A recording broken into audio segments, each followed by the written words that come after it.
இந்த தேர்தலில் பாஜகவினர் ராமரை எடுத்துள்ளனர். திருச்சியில் கி. வீரமணி பேட்டி. திருச்சி கே. நகர் பெரியார் மணியம்மை பள்ளியில் நடைபெற்ற பொங்கல் விழாவில் திராவிடர் கழகத் தலைவர் கி. வீரமணி கலந்து கொண்டு பொங்கல் விழாவை கொண்டாடினார். தொடர்ந்து செய்தியாளர்களுக்கு பேட்டியளித்த அவர், இந்த தேர்தலில் கட்டி முடிக்கப்படாத ராமர் கோவிலும் பாஜகவினர் ராமரை எடுத்துள்ளனர் என தெரிவித்தார். ராமர் கோயிலை அவர்கள் முழுமையாக நிறைவேற்றவில்லை என்பதை நாங்கள் சொல்லவில்லை. 4 சங்கராச்சாரியார்களே சொல்லி இவருக்கு என்ன அருகதை இருக்கிறது என்று கேட்கிறார்கள். எனவே சனாதனத்தை மீறி இருக்கிறார், அவர்கள் சொல்லுகிற சனாதனத்துக்கு விரோதமாக இருக்கிறார்கள் என்று சொல்லப்போகிறார்கள். அதில் அதன் காரணமாகத்தான் பல எதிர்க்கட்சிகள் காங்கிரஸ் உட்பட நாங்கள் அதில் கலந்து கொள்வதாக இல்லை என்று இந்தியா கூட்டணியிலே பெரும்பாலோர் மறுத்திருக்கிறார்கள். அதை வரவேற்கிறோம், பாராட்டுகிறோம். காரணம், பக்தி என்பது அவரவருடைய தனி விஷயம், தனி சொத்து. அதே நேரத்தில் இதை தேர்தலுக்கு பயன்படுகிறார்கள். ஒரு திரைப்படத்தில் கண்ணதாசன் ஒரு பாட்டு எழுதினார், ராமன் எத்தனை ராமன் அடி என்று. அதுபோல் இப்போது வருகிறது தேர்தல் ராமன். ஆகவே தான் கட்டி முடிக்கப்படாத ஒன்றை இவர் பிரதிஷ்டை செய்வது என்பது ஏற்றுக்கொள்ளப்பட முடியாது என்று தெளிவாக 4 சங்கராச்சாரியார் சொல்லியிருக்கிறார்கள். மதத்துக்கு அத்தாரிட்டி சங்கராச்சாரியாரே தவிர இவர் அல்ல. அந்த சூழ்நிலையில் இன்றைக்கு அதை எதிர்த்தவர்களையெல்லாம் பார்த்து இவர்கள் சனாதனத்துக்கு விரோதிகள், இந்து மத விரோதிகள், ஆகவே இவர்களுக்கு ஓட்டு போடாதீர்கள் என்று கேட்கிற பாஜகவை பார்த்து நாங்கள் கேட்பதெல்லாம் 4 சங்கராச்சாரியார்களும் இந்து மத விரோதிகளா?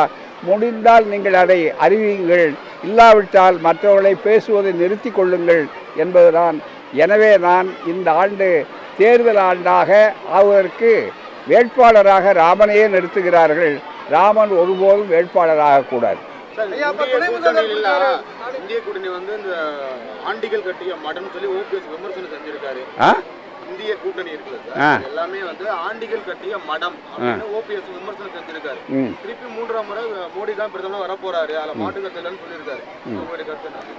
அவரை பொறுத்தவரையில் அவர் ஏன் இவ்வளோ அவசரமாக சொல்கிறாருன்னா, அவர் எதில் ஏறுறதுன்னு தெரியாமல் வெளியிலே நின்றுட்டு இருந்தார்.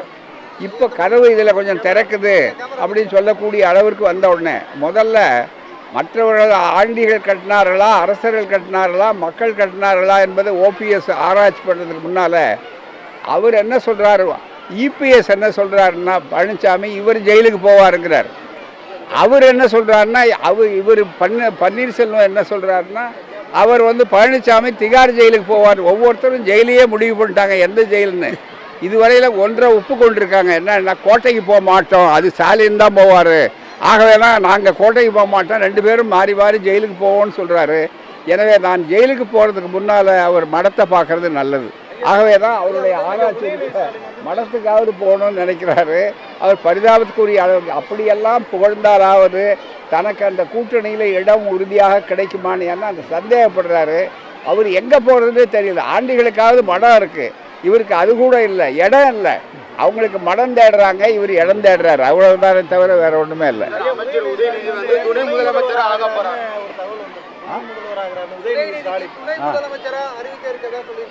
அதெல்லாம் வந்து அறிவிக்க வேண்டியவர் அறிவிக்கணும்.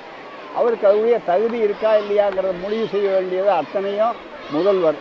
எனவே யாரை போடுறது, யாருக்கு என்ன பொறுப்பு கொடுக்கறதுங்கிறது நீங்களோ நானோ அல்ல, மற்றவர்களோ அல்ல. அதில் ஆளுங்கட்சியில் இருக்கக்கூடிய கவர்னர் கூட அதிக பிரசங்கத்தனமாக செஞ்சு மூக்கொடைப்பட்டிருக்கிறார் ஏற்கனவே அந்த அமைச்சர் நியமனத்தில். ஆகவே தான் மற்றவர்கள் கருத்து சொல்கிறதுக்கு ஒன்றும் இல்லை. தன்னுடைய பணியை ரொம்ப சிறப்பாகவும் அடக்கமாகவும் செய்து கொண்டிருக்கிற உதயநிதி எல்லா தகுதியும் படைத்தவர்.